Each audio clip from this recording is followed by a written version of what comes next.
বিশ্বনবী পাগলের মতো একবার হাউজে কাসারে যাবেন, একবার সিরাতে যাবেন, একবার পুলসিরাতের দিকে, একবার হাউজে কাউসারের দিকে পাগলের মতো দৌড়াতে থাকবেন।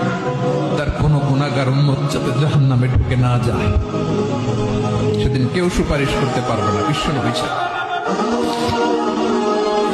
এজন্য ৫ নম্বর আল্লাহ বললেন, মান যাল্লাযী ইয়াশফাউ ইনদাহু ইল্লা বিইযনিহি।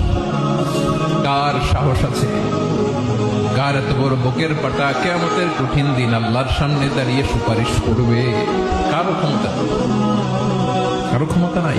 বিশ্বনবী সেদিন সিজদায় পড়ে উম্মতের জন্য কাঁদবেন, সবাই কাঁদবে, নফসি নফসি, আল্লাহ আমারে বাঁচাও, আল্লাহ আমারে বাঁচাও। বিশ্বনবী বলবেন, উম্মতি উম্মতি।